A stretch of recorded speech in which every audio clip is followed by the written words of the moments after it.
Bienvenue dans le flash d'information. Le 18e sommet de la francophonie s'est ouvert hier 19 novembre à Djerba en Tunisie. Les travaux se déroulent jusqu'à ce dimanche 20 novembre à la mi-journée. Cette année, le thème retenu est la place du numérique au sein de la francophonie. Le sommet s'achèvera par l'adoption de la déclaration de Djerba, mais aussi l'annonce du prochain pays hôte. Une fois le sommet de Djerba terminé, le forum économique débutera. Des acteurs du monde économique francophone se réuniront donc pour illustrer les opportunités concrètes sur le terrain, selon l'OIF. En Côte d'Ivoire, les centres de santé se rapprochent de plus en plus des populations. Cette semaine, c'est Sakassou, dans la région de Bouéké, qui verra son hôpital général entièrement rénové. Les travaux de la nouvelle maternité, du bâtiment incinérateur et du bloc énergie sont lancés avec la pose de la première pierre par le ministre de la Santé. Ils vont coûter 1,4 milliard de francs CFA. Kader Sogodogo. La nuit est tombée. Le ministre de la Santé, de l'Hygiène publique et de la couverture maladie universelle, Pierre Dimba, avec à ses côtés le ministre-gouverneur de la vallée du Bandama, Jean-Claude Kouassi, et plusieurs cadres de la région de Bouéké, procèdent à la pose de la première pierre des travaux de rénovation de l'hôpital général de Sakassou. Bien avant, au cours d'une cérémonie à l'enceinte de cet hôpital, les cadres de Sakassou et de la région de Bouéké avaient tenu à saluer l'engagement du gouvernement à doter la région d'infrastructures nécessaires répondant aux besoins des populations. Ce haut cadre exemplaire, pétri de compétences, qui a décidé de mettre son expérience et son carnet d'adresses au service de ses parents pour accélérer le développement de Sakassou, a tout fait la vraie politique parce qu'il apporte le bien-être à ses parents. C'est ensemble que nous faisons ce travail de construction. En réalité, nous co-construisons Sakassou du social. Je suis heureux et fier de l'engagement de chacun et de chacune dans cette œuvre de développement solidaire. Je voudrais saisir l'heureuse occasion de cette cérémonie pour exprimer notre reconnaissance et toute notre gratitude à tous nos bienfaiteurs, avec à leur tête le président de la République, son Excellence, M. Alassane Ouattara. 1,4 milliard de francs CFA pour un bâtiment maternité, un bâtiment incinérateur et un bloc énergie. Pierre Dimba, au nom du gouvernement, se présente à Sakassou comme un soldat du bien-être sanitaire.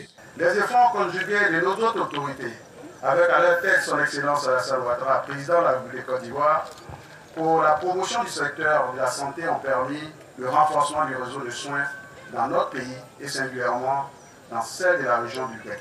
Ainsi, la maternité de Sakassou fera désormais partie au sein de l'hôpital de Sakassou qui sera complètement renforcé et équipé, et les constructions des hôpitaux généraux à venir de Béoumi, de Botro et de Bogo, d'un réseau de soins de proximité pour faciliter l'accès aux soins de la population et réduire les décès maternels.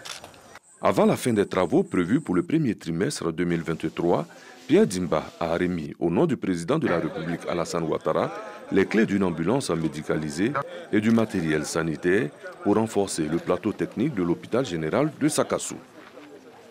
La première Coupe du monde de football à se tenir dans le monde arabe commence ce dimanche 20 novembre à Al-Khor, au Qatar. Pour la première fois depuis 20 ans, la Coupe du monde est organisée sur le continent asiatique. Le pays organisateur ouvre le bal aujourd'hui face à l'Équateur pour le premier des 64 matchs prévus jusqu'à la finale le 18 décembre. Le Cameroun, le Ghana, le Maroc, le Sénégal et la Tunisie vont-ils remettre l'Afrique à son plus haut niveau mondial? Les 5 qualifiés africains ont en tout cas un premier défi qui consiste à sortir des poules. Il y a 4 ans, aucun n'avait réussi à survivre au premier tour, ce qui n'était plus arrivé depuis 1982. Un peu plus de 400 000 électeurs sont appelés aux urnes ce dimanche en Guinée équatoriale, pays pétrolier d'Afrique centrale, pour les élections présidentielles, législatives, sénatoriales et municipales. Pour la présidentielle, Teodoro Obiang-Nguema, au pouvoir depuis 43 ans, brigue un 6e mandat. Il détient déjà le record du monde de longévité pour un chef d'État hors monarchie encore en exercice. Arrivé au pouvoir par un coup d'État en 1979, à la dernière dernière présidentielle en 2016. Il l'a emporté avec près de 94% des voix. À l'issue de la plénière et de longs débats, les délégations présentes à la COP27 ont adopté ce dimanche 20 novembre un accord final appelant à une réduction rapide des émissions de gaz à effet de serre. Les participants à la COP27 se sont par ailleurs mis d'accord sur une résolution concernant le sensible sujet des pertes et dommages. Afin de parvenir à cet objectif, la COP27 réitère la recommandation de Glasgow, la réduction progressive du charbon. Le secrétaire général de l'ONU, Antonio Guterres, a lui regretté le manque d'ambition de la COP27. Voilà pour le Flash Info. Le journal, c'est à 13h et comme nous sommes dimanche, vous aurez droit à votre magazine préféré. Le magazine du dimanche recevra aujourd'hui le ministre de l'Emploi et de la Protection sociale. Maître Adama Kamara viendra nous faire le point du 4e Forum international sur la retraite qui vient de se tenir ici à Abidjan, au Sofitel Abidjan, Hôtel Ivoire. Un forum qui a réuni l'ensemble des acteurs de la conférence interafricaine de la prévoyance sociale. Pour tout savoir, rendez-vous à 13h, c'est sur RTI.